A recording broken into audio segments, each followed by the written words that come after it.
is Nightline, January 8th, 2010. Good evening. We begin tonight with weather. The whims of Mother Nature are the object of fascination for millions of Americans and an inescapable aspect of everyday life.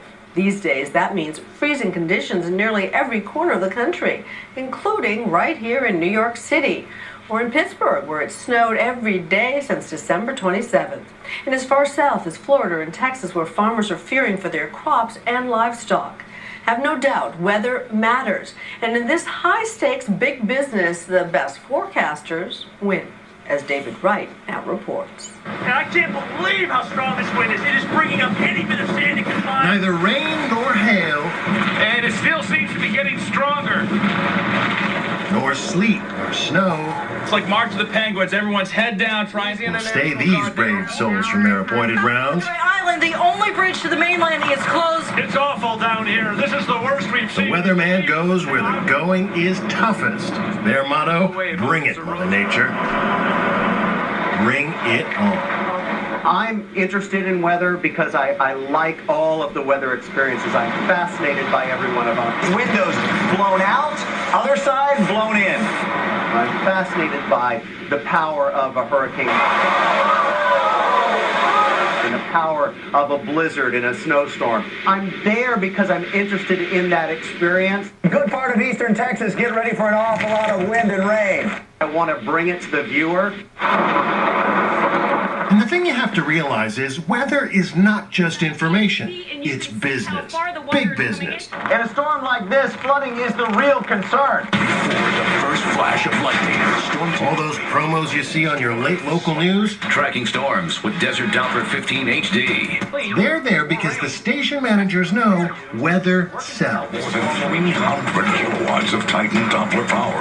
The weather touches everybody. It affects your life, how you dress, what you're going to do. Sports events are of interest, but they don't affect everybody. The news is of general interest, but the weather affects everybody every day, and it's a continuing story. The R in doctor is sitting here on the pavement and just How big is the weather business? The total weather business? Nobody knows for sure, but it's probably on the order of $5 billion. Joel Myers ought to know. Nearly 50 years ago, he may have been the first to spot the profit potential in weather. Chances are you've heard of his company. Now let's focus in on the AccuWeather.com local forecast for Providence, Iowa. AccuWeather, for years synonymous with forecasting. The company headquarters, bristling with satellite dishes, is in tiny State College, Pennsylvania. This is the main operations room. This is one of our 3 floors. These are all meteorologists that are involved in preparing forecasts. Not just media outlets, AccuWeather's customers include 70 Fortune 500 companies who pay for forecasts tailored to their individual needs. Government agencies, too. What are you fellas up to? Right now I'm going to be updating our PennDOT snow warning map. All right, that's PennDOT, Pennsylvania Department of Transportation, one of our clients, and they're working on an update for them right now on the snowfall amounts. Yeah, probably not going to change a whole lot with the timing as well. They're interested in exactly when snow will start, so they get a map that details it hour by hour, and even moving it along 15 minutes makes a difference because they can position their snowplows to be in the right spot. Right. AccuWeather's bread and butter is local forecasting. On TV, on the internet, and on radio. Elliot Abrams, I have definitely heard you on the radio before. My condolences.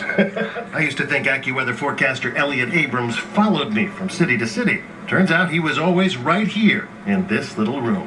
Where have you been on the radio today? Today, Boston, New York, Philadelphia, Pittsburgh, Chicago, all the places that were cold. Here we've got a storm front moving into Idaho. You have to know your geography too. Yeah. It's not as easy as Kate Bilo makes it look. She does the weather on TV. Some heavy rain down throughout the Mediterranean coast. We'll get there in just a minute. For AccuWeather customers around the world. You have to know your geography. You have to know exactly where everything's oriented because you're doing the weather for the whole globe. You're probably famous in places where you've never been. Maybe. I could walk down the street maybe in Bermuda and be recognized. Her competition definitely knows what that's like, and it's not usually a warm welcome. The Weather Channel's Jim Cantori made his name in the field, putting himself in the eye of the storm. It's interesting. I'll sometimes get a text or even a twit pic from somebody where there's a billboard coming into a town that said, Cantori, you're not welcome here. Or if I get on a plane sometimes, it doesn't matter what time of the year it is, it could be a sunny day, that people are kind of wondering what's going to happen and what the problems are going to be. Over the past 10 years, Cantori's antics have helped the Weather Channel to steal AccuWeather's thunder. The channel is now in 100 million homes. Only 2 cable channels have wider distribution. NBC recently bought the franchise for $3.5 billion. There's a lot of eyeballs on the Weather Channel. Before a weather event, during a weather event, and even after a weather event, for something potentially pending down the road. The weather business is more competitive than ever before. We treat every day here like the Super Bowl, where we want to beat everybody else in terms of accuracy and have a better product. But the strange thing is, for the most part, everyone has access to the same information. The U.S. government spends billions collecting weather data and distributes it for free. Companies like AccuWeather and the Weather Channel make